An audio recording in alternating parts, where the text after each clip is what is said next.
দেখুন, তো যদি মোটামুটি যদি শুদ্ধ হ্যাঁ ভক্ত পান তখন তার কাছে তার আনুগত্যে চাওয়া যেতে পারে।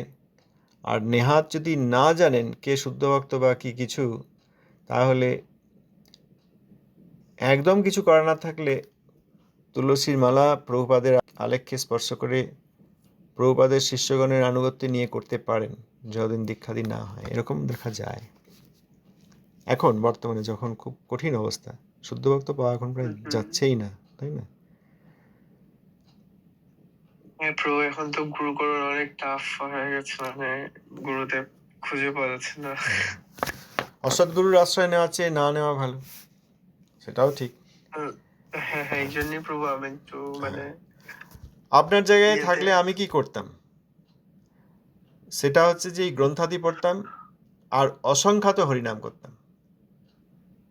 আর যদি প্রভুপাদের কোনো শিষ্যের প্রতি তার কাছে আনুগত্য করতে পারতাম, তাহলে তার আলেখ্যে তার হস্তস্পর্শ করে তার আনুগত্যে হরিনাম করতাম। আনুগত্যটা বড় কথা। হরিনাম যদি আনুগত্যে করা হয় তবে সুষ্ঠুভাবে হয়। কার আনুগত্যে করব? প্রভুপাদের কোনো শিষ্যের আনুগত্য যদি করা যায় তাহলে ভালো হয়, বা প্রভুপাদের শিষ্য সত্যিকার শুদ্ধ বৈষ্ণব তার আনুগত্যে করা হয় তাহলে ভালো হয়। আনুগত্যময় হরিনাম গ্রহণই হচ্ছে ভজন, সেটাই ভক্তি। যেখানে আনুগত্য নেই সেখানে হরিনাম হচ্ছে ঠিকই, নামাপড়া নামাভাসাদি হবে, আর যখন অনুগত হবেন তখন শুদ্ধ নাম হবে। বুঝতে পেরেছেন? আচ্ছা প্রভু, মানে গুরুদেব হওয়ার মানে গুরুদেব কি করে বুঝবো যে হচ্ছে উনি শুদ্ধ, বা মানে হ্যাঁ অবশ্যই উনি হচ্ছে গিয়ে শাস্ত্রের, মানে যেরকম শাস্ত্রে বলছে, মানে কথাবার্তা ওনার শাস্ত্র, কি বললাম কি বল মানে হচ্ছে কি উনি শাস্ত্র শাস্ত্রের জ্ঞান বাইরে কোনো আছে। কথাবার্তা বলবেন না। হ্যাঁ হ্যাঁ, শাস্ত্র জ্ঞান তত্ত্ববেত্তা অবশ্যই, হ্যাঁ। কিন্তু তারপরেও হচ্ছে মানে গুরুদেব মানে নিজে যখন আমার গুরুদেব, আমি বুঝতে পারবো যে ইনি আমার গুরুদেব, তাহলে সেটা কি কোনো অলৌকিক কিছু কি ঘটবে যে যার মাধ্যমে বুঝতে পারবো? না কিন্তু নর্মালি থাকে যে যেরকম গুরু শিষ্য একজন একজনকে দেখে ম্যাক্সিমাম টাইম যে জিনিসটা হয়, ওরা হচ্ছে গিয়ে ওদের গুরুদেবের সাথে তো কোনো কানেকশন থাকে না। গুরুদেব হচ্ছে গিয়ে আসেন জাস্ট, মানে ওনারা হচ্ছে সেলিব্রিটি আসলে যেরকম একটু দূর থেকে দর্শন, ওইরকম দর্শন, গুরুদেবের কোনো সঙ্গ পায় না। আহ, শুধুমাত্র হচ্ছে ফেসবুকে লাইভ টাইভ এসবই দেখে। কিন্তু আমি তো প্রভু হচ্ছে গিয়ে এরকম মানে এরকম হ্যাপি থাকতে পারি না যে আমার গুরুদেব আসছেন, আমি ওনার শিষ্য, উনি ওনার সাথে শুধু একদিনই আমার দেখা হবে দীক্ষার সময়, তো আমার গুরুদেব তো আমাকে প্রপারলি জানলো না বা বুঝলেন না আমার এই শিষ্যটা কেমন। তো পরেও হচ্ছে কি আমি গুরুদেবের দেখা পেলাম না। এটা তো কেমন না প্রভু ব্যাপারটা তো। একটা জিনিস বোঝা দরকার, যে এই সংস্থাটি তৈরি হয়েছে বৈষ্ণব অপরাধের মূলে। আপনি শুনেছেন বা দেখেছেন কিনা জানি না, আমাদের কিছু ভিডিও আছে, সবগুলো পাবলিক করা হয়নি। সেখানে দেখা যাচ্ছে যে একজন বলছেন যে ওই গুরু ভাই আমার সাপ, ও একটা কালো সাপ। একজন বৈষ্ণবকে বলছেন কালো সাপ। আবার বলছেন যে ও ব্রাহ্মণের সন্তান, কালো কেন হলো? ব্রাহ্মণের সন্তান কালো হওয়া উচিত নয়, ব্রাহ্মণের সন্তান ফর্সা হওয়া উচিত, ইউরোপিয়ানদের মতো। একটা শ্লোক প্রমাণ দিয়েও কেউ কেউ বলেন। তা বৈষ্ণবের গায়ের রং বিচার করা হচ্ছে, বৈষ্ণবের জাতি বিচার করছে। তারপর একটা ভয়ঙ্কর অপরাধ দেখলাম, প্রমাণ আছে, যদি চান আমি আপনাকে দেখাতে পারবো, যে ওই গুরু ভাইটা আমার ব্রাহ্মণ কিন্তু কালো, তাহলে নিশ্চয়ই ব্রাহ্মণের পুত্র নয়, নিশ্চয়ই কোনো জবন তার পিতা জোর করে সঙ্গ করে তার মায়ের সঙ্গে সঙ্গ করে তাকে জন্ম দিয়েছে। বেশ্যার পুত্র, জবনের পুত্র, বেশ্যার পুত্র, না হলে ব্রাহ্মণ হয়ে কালো কেন হলো? এইসব কথা কি বৈষ্ণব বলেন? না প্রভু। আপনি বলতে পারবেন অস্ট্রেলিয়াতে যেই যে আপনি একজন কালো লোক, দেখবেন অ্যারেস্টেড হয়ে যাবেন? হবেন না? কি আছে আইন? অবশ্যই এখানে তো বর্ণ হচ্ছে রেসিজম। বর্ণবিদ্বেষ হবে। যদি এখানে কাউকে বলা হয় যে এই যে একটা কালো লোক, সঙ্গে সঙ্গে অ্যারেস্টেড হয়ে যাবে। আর তিনি তাঁরই গুরু ভাই, প্রভুপাদের শিষ্য, কোনো একজন শিষ্য, তার নাম ধরে এরকম বলছেন যে ও একটা কালো সাপ, ও যখন কালো, ব্রাহ্মণ হয়েও কালো, নিশ্চয়ই বেশ্যার পুত্র। দেখবেন, দেখিয়ে দেবো। সেখানে গুরুদেব কি করে সম্ভব? সেইটা যাদের ভিত্তি, সেই সংস্থার ভিত্তি যে যদি হয়, তাহলে সেখানে আবার গুরুদেব কি করে সম্ভব? হ্যাঁ, আপনি যেটা বলছেন বুঝতে পারছি, যে যাঁরা তথাকথিত গুরু বলে আচরণ করছেন, দীক্ষা দিয়ে দিচ্ছেন, তাদের সঙ্গে তো দেখাই হয় না। সেলিব্রিটিও দূর থেকে আসে, দেখলাম, হাত তেলে দিলাম, চলে গেল, ফেসবুক লাইভ হয়। ওগুলো শুদ্ধ ভক্তির কোনো অনুষ্ঠানই নয়, শুদ্ধ ভক্তি নাই, বললাম তো। এইসব শুনলে অনেকে রাগ করছেন তো, কিন্তু আমি তো প্রমাণ দিচ্ছি। আবার তাঁদেরই প্রতিষ্ঠাতা প্রভুপাদের নামে মিথ্যা কথা বলছেন আর ভক্তিবিনোদ ঠাকুরকে অবজ্ঞা করছেন। যে অবজ্ঞা এত সহজিয়া যারা ভক্তিবিনোদ বিরোধী তারাও বলেনি। প্রমাণ চান? দিয়ে দেবো, দিয়ে দেবো। তো সেইখানে গুরু সম্ভবই নয়। আচ্ছা, তাহলে প্রকৃত গুরু কীভাবে হবে সেটাও বলি। যেটা নয় সেটা বললাম, যেটা হয় সেটা বলি, হওয়া উচিত। সেটা হচ্ছে একজন শুদ্ধ বৈষ্ণব। এই যেমন এখানে দেখছেন না, ব্রজনাথ কথা বলছে কার সঙ্গে? এই রঘুনাথ দাস বাবাজির সঙ্গে। বৈষ্ণব দাস কথা বলেছেন কার সঙ্গে? প্রেমদাস বাবাজির সঙ্গে। কালিদাস লাহিড়ী মহাশয় কার সঙ্গে সঙ্গ করছেন? বৈষ্ণব দাস বাবাজির সঙ্গে। এইভাবে সাক্ষাৎ সঙ্গ সেবা হলে খুব ভালো হয়। তখন তার কাছ থেকে প্রশ্ন করা যাবে, তার কাছ থেকে জানা যাবে, তার আনুগত্য করা যাবে, ধীরে ধীরে বোঝা যাবে তাঁর স্বরূপ যে হ্যাঁ এরকম প্রকৃত বৈষ্ণব। এখন বললেন গুরু কিভাবে চিনব? প্রথমত বৈষ্ণব কিভাবে চিনব এটা জানা দরকার। শিক্ষক কিভাবে চিনব? কারণ একটা স্কুলে গেলাম বা ইউনিভার্সিটি গেলাম, প্রফেসর কিভাবে চিনব? আর ডিন কিভাবে চিনব? আর হেড অফ দ্য ডিপার্টমেন্ট কিভাবে চিনব? দুটো প্রশ্ন। একটা হচ্ছে বৈষ্ণবকে, যিনি কৃষ্ণৈক শরণ তিনি বৈষ্ণব, একমাত্র কৃষ্ণের শরণ, তার বডিগার্ড নেই। হ্যাঁ, অর্থের ওপর আমার অ্যাকাউন্টে বেশ কিছু লক্ষ লক্ষ টাকা জমানো আছে আর চিন্তা নেই, এরকম নয়। তিনি কেবল কৃষ্ণের শরণ, কৃষ্ণের অনুগত। কৃষ্ণ এক শরণ, একমাত্র কৃষ্ণের শরণ, তিনি বৈষ্ণব। এই বৈষ্ণবগণের মধ্যে যিনি শব্দব্রহ্ম এবং পরব্রহ্মের নিষ্ণাত, অর্থাৎ শব্দব্রহ্ম শাস্ত্রের নির্যাস জানেন এবং শাস্ত্রের নির্যাস জেনে শাস্ত্র যাঁর অপ্রাকৃত শব্দরূপ সেই পরমাত্মাকে জানেন, পরমেশ্বরকে জানেন, তিনি গুরু। বৈষ্ণবগণের শিরোমণি গুরু, যে কেউ গুরু নন। আর যেখানে বৈষ্ণবরা সেখানে তো গুরুর কথাই নেই। ওই জন্য তো এখানে ওই অবস্থা, সব শুধু ফল ডাউন আর অপরাধ, আর গৌড়ীয় বৈষ্ণবের প্রতি অপরাধ। বুঝলেন? পাওয়া কঠিন বর্তমান যুগে। তাহলে যদি কেউ নাও পান, এই যে আপনি বলছেন ক্লাস 7 থেকে করছি, খুব ভালো, খুবই সৌভাগ্যবান আত্মা আপনি। যদি না পাওয়া যায় তখন কি হবে? জগতে যদি এমন পরিস্থিতি আসে যখন শুদ্ধ বৈষ্ণব আছেন কিন্তু সবসময় থাকেন, কিন্তু পাওয়া যাচ্ছে না, বোঝা যাচ্ছে না, তখন ওই শুদ্ধ বৈষ্ণবের পূর্বপূর্ব যেসব লেখা, প্রবন্ধ, বক্তৃতা, উপদেশ, এইগুলি পুঙ্খানুপুঙ্খভাবে যদি পালন করা হয় তাহলেও হবে। এই কথা বলেছেন প্রভুপাদ যে ভাগবত সঙ্গ হোক, যদি গ্রন্থ ভাগবত সঙ্গ হোক বা ভক্ত ভাগবত সঙ্গ হোক, প্রকৃত সঙ্গ হলে হৃদয়ের মধ্যে একটা আলোড়ন তৈরি হয়। সেই আলোড়নের দ্বারা যত আমাদের ধারণা, বর্তমান ধারণা, সেইগুলি সব উৎপাটিত হয়। দাঁড়ান, একদম অ্যাজ ইট ইজ যদি পড়তে বলেন, শ্রী শ্রী সরস্বতী সংলাপ 162। প্রভুপাদ বলছেন, গ্রন্থ ভাগবত ও মহান্ত ভাগবতের কথা শ্রবণ করিলে জীবনে একটি মহা রিভলিউশন বা বিপ্লব উপস্থিত হয়। পূর্ব ইতিহাস, পূর্ব অতিজ্ঞান, পূর্ব সিদ্ধান্ত সব ডিসমেন্টেলড হইয়া যায়। তখন সেই স্থলে বাস্তব জগতের অনুশীলনের একটা সুদৃঢ় ভিত্তি সংস্থাপিত হয়। ইহারই নাম দিব্যজ্ঞান। এই যে বলছেন দীক্ষা, এই মন্ত্র নেবো কোথায়, এই হচ্ছে মানুষের ধারণা আজকাল। কী করে মন্ত্র নেবো? যেখানে মন্ত্র সেখানে দীক্ষা, বা যেখানে নিয়েছি সে যেমনই হোক সেটা দীক্ষা। মোটেই তা নয়। গ্রন্থ ভাগবত, এই যে আমরা পড়ছি জৈব ধর্ম, এও ভাগবতই, ভাগবতের নির্যাস এখানে লেখা আছে। দেখুন এখানে বললেন কালেন নষ্ট, শ্রীমৎ ভাগবতের শ্লোক। কে ব্যাখ্যা করছেন? ভক্তিবিনোদ ঠাকুর। আপনি করছেন না, আমি করছি না, জগতের লোক কেউ করছে না। শ্রী ভক্তিবিনোদ ঠাকুর মহাশয়ের কাছ থেকে আমরা ভাগবত শুনছি, এবং যে বিষয়বস্তু তিনি দিয়েছেন তার নাম তিনি নিজেই দিয়েছেন জৈব ধর্ম, অর্থাৎ জীবের ধর্ম, অর্থাৎ আত্মার ধর্ম, আত্মধর্ম বা বৈষ্ণব ধর্ম।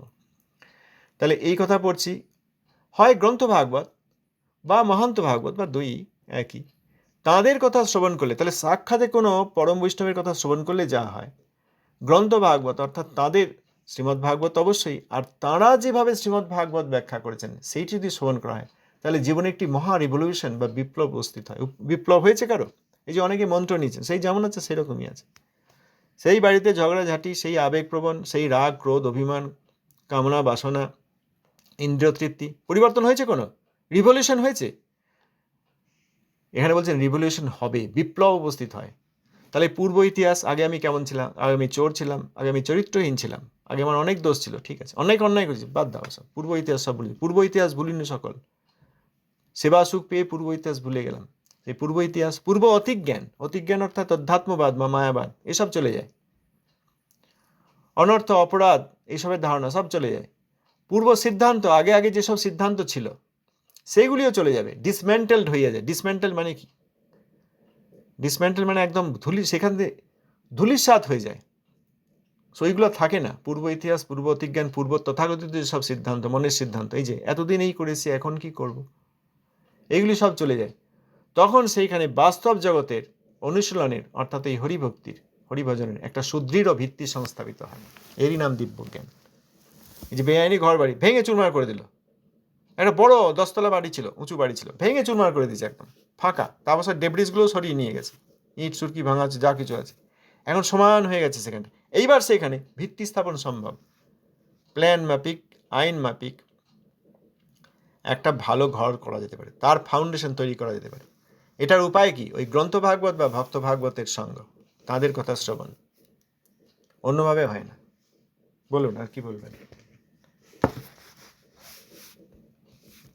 তাহলে প্রভু মানে কোনো বৈষ্ণবকে যদি ভালো লাগে তাহলে ওনার সাথে অবশ্যই তো মিশতে হবে, মানে ওনার সাথে সঙ্গ করতে হবে, ওনার কথা বা এটা কি মানে ওনাকে লাইভ দেখতে হবে এরকম কিছু কি, না ফোনে ফোনে কথা বলে বা এরকম আই ক্যান চুজ?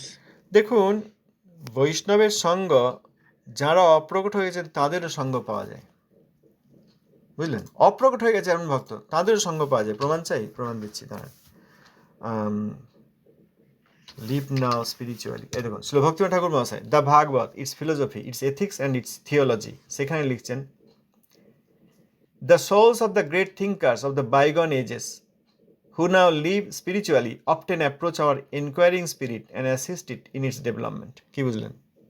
আপনি তো ইংরেজি জানেন, আমার তো অত জ্ঞান নেই, বলে দিন বাংলা করে। The souls of the great thinkers of the bygone ages মানে কি?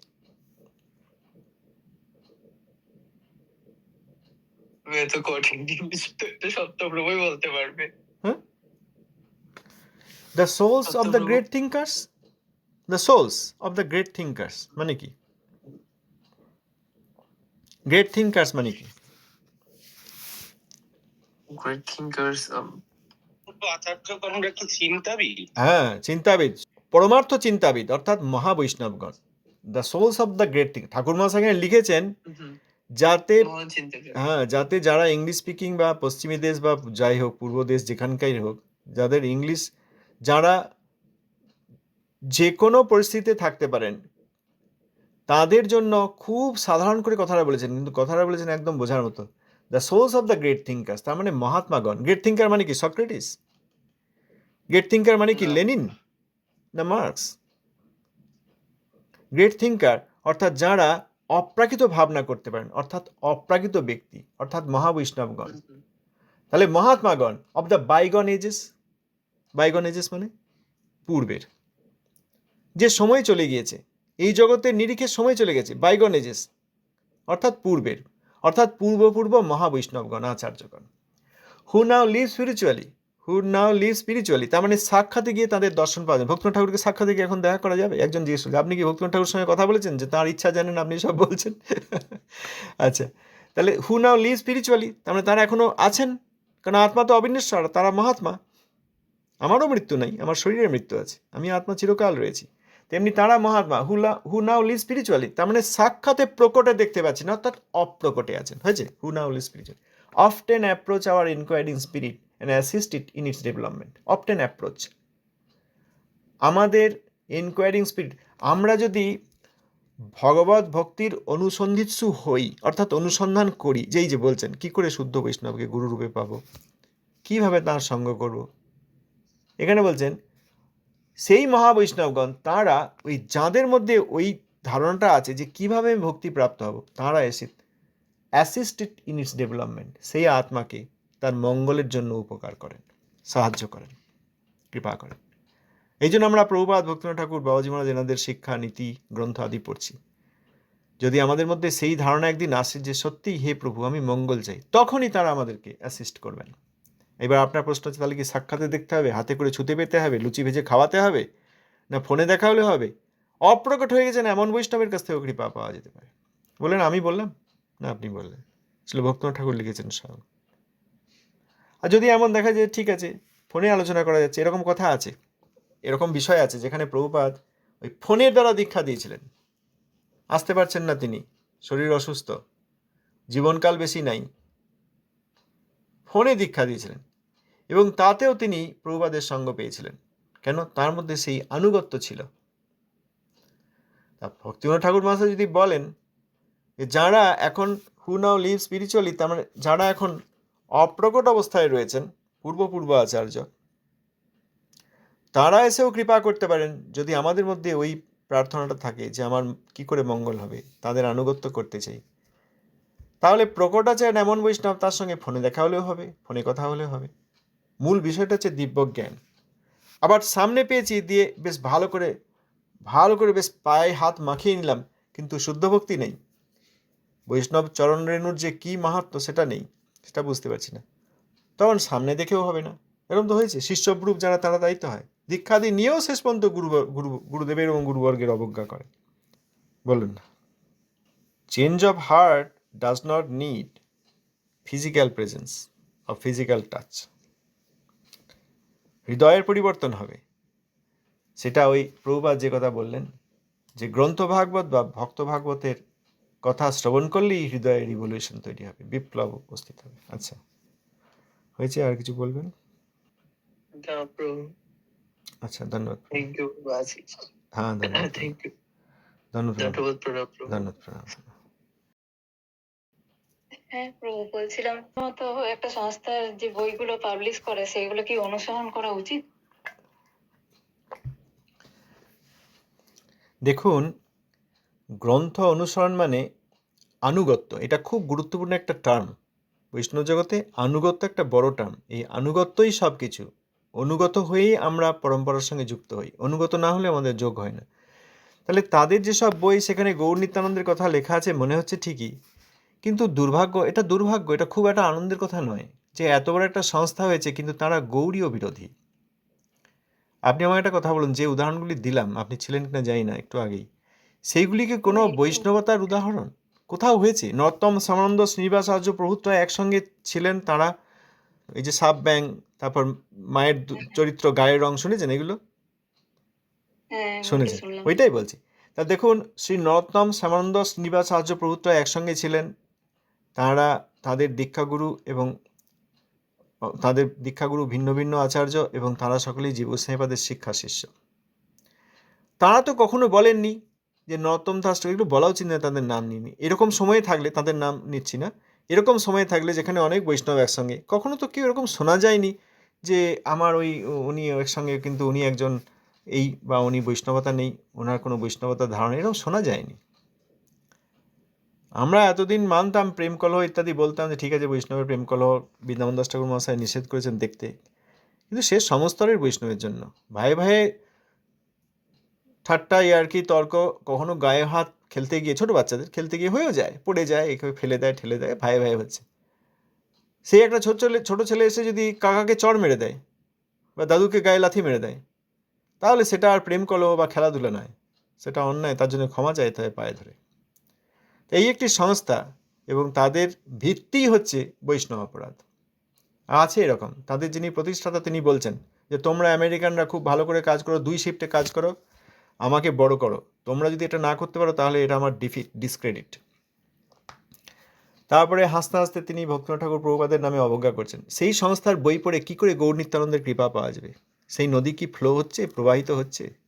আমার প্রশ্ন হচ্ছে যে আমি কি কংসাবতী নদীতে গিয়ে গঙ্গার জল পাবো? গঙ্গার জল পেতে গেলে গঙ্গা দেবীর কাছেই যেতে হবে। গঙ্গা জল পেতে গেলে গঙ্গা দেবীর কাছেই যেতে হবে। যেখানে শুদ্ধ ভক্ত আনুগত্যময় ভজন রয়েছে সেখানে যেতে হবে। অন্যান্য বই পড়ে কী করে হবে? তাদের আনুগত্য করা হবে, বৈষ্ণব অপরাধীর আনুগত্য করলে অপরাধ হয়ে যাবে। এই জন্যই তো কারোর কোনো উন্নতি হচ্ছে না। উন্নতি বোঝা যাবে, এই আমরা কেবল গল্প করছি আর এই থিওরিটিক্যালি বুঝছি তা নয় দিদি। দেখবেন যদি শুদ্ধ ভক্তির অনুসরণ হয়, খুব রাগ হয়ে যায়, অভিমান হয়ে যায়, ঝগড়া হয়ে যায়, এরকম পরিস্থিতি আগে ছিল, কিন্তু যখন শুদ্ধ ভক্তি আস্তে আস্তে আসবে তখন দেখবেন আর এই রাগ অভিমান, মান অভিমান, এসব কামনা বাসনা কিছু আসছেই না। সেই অবস্থা লাভ করতে হবে তো, সেটা কি করে হবে? সেটা শুদ্ধ ভক্তের আনুগত্য ছাড়া হয় না, বুঝলেন? আমি তো পড়ব না, আমি তাদের বই, তাদের প্রিন্টিং, তাদের ভাষ্য, তাদের অনুবাদ পড়তে চাই না, কারণ সেখানে বৈষ্ণব অবজ্ঞা মিশে রয়েছে। বলুন, কি বলবেন? তাদের কাছে খাওয়া, তাদের বই পড়া, তাদেরকে দেখা, তাদের আনুগত্য করা, এতে আমাদের কোনো কোনো বৈমাত্রীয় ভাই নয় যে ওর সঙ্গে আমার শত্রুতা আছে, তাই আমি নিষেধ করছি এই সংস্থাটিকে। আমি যাব না, কারণ এখানে বৈষ্ণব অপরাধী হচ্ছে এই সংস্থার ভিত্তি। যেখানে বৈষ্ণব অপরাধ ভিত্তি, সেখানে বৈষ্ণব কৃপা নেই। প্রভুপাদ সন্তুষ্ট হবেন যে আমার এক শিষ্য আর এক শিষ্যকে সাপ বলছে, শিম্পাঞ্জি বলছে, বনমানুষ বলছে? বনমানুষ মানে কি? কোনো একজন গুরু ভাইকে যদি কেউ বনমানুষ বলেন, প্রভুপাদ সন্তুষ্ট হবেন? প্রভুপাদের সময় কিন্তু এরকম ছিল না। প্রভুপাদের সময়ে কোনো একজন শিষ্যের যদি আরেকজন শিষ্যের প্রতি কিছু অবজ্ঞা আসতো, জানেন কি হতো? প্রভুপাদ বলতেন যে এই সভায়, যে এই তুমি এসে ওর প্রশংসা করো। এরকম বই আছে। একজন গুরু ভাই আরেকজন গুরু ভাইয়ের কি প্রশংসা করছেন, কি মাহাত্ম্য গাইছেন, যেন গুরুদেবের মাহাত্ম্য গাইছেন। প্রভুপাদ বলতেন এইসব। যখনই দেখতেন যে কোনো দুই শিষ্যের মধ্যে কিছু ভাবের পার্থক্য রয়েছে, তাহলে বলতেন, এসো তোমার এই যে গুরু ভাই, ওনার প্রশংসা করো। বুঝলেন? এই শিক্ষা দিতেন প্রভুপাদ। তাহলে তার সম্মুখে যদি এইরকম কেউ সাপ সিম্পাঞ্জি বলতো, আবার তার উপরে গিয়ে তার মায়ের চরিত্র নিয়ে কথা বলতো, তাহলে প্রভুপাদ কি বলতেন? তাদের আনুগত্য আমরা করি কি করে? আমাকে বুঝিয়ে দিন। না, সেটাও আমার ডাউট ছিল, সেজন্য জিজ্ঞেস করলাম। হ্যাঁ, আর আর বলছিলেন, আমি কিছু সার্চ করছিলাম, সেখানে লেখা উঠছে মানে জানার স্রোত। তো আমার সেটাই ডাউট হয়ে গেল যে এরকম সংস্থার সেখান থেকে কিছু জানাটা সেটা কি সঠিক জানছি কিনা আদৌ। না, আমাদের কাছে দেখুন, প্রভুপাদের নিজস্ব বক্তৃতা, পত্রাবলী, উপদেশামৃত, তারপর ঠাকুর মহাশয়ের অনেক প্রবন্ধাবলী থেকে যেসব প্রশ্নোত্তর করা আছে, শ্রী ভক্তিবিনোদ বাণী বৈভব গ্রন্থগুলি রয়েছে। আমরা না বুঝে সার্চ করতে যাব কেন? এই গ্রন্থগুলি পড়া হয়েছে। এইসব গ্রন্থের মধ্যে যে এই যে জৈব ধর্মের আমরা একটা পৃষ্ঠাও হয়তো সম্পূর্ণ পড়তে পারলাম না। কি দেখলাম এখানে? কি লেখা রয়েছে? সৎ সম্প্রদায়ের সম্বন্ধে কি লেখা রয়েছে? সৎ সম্প্রদায়ের আচার্য সম্বন্ধে কি লেখা রয়েছে? এগুলি আমরা এখনো বুঝতে পারলাম না। আমরা সার্চ করব কেন? সার্চ করা যেতে পারে কোনো সময়, সাবধানে করতে হবে যে কোথা থেকে নিচ্ছি।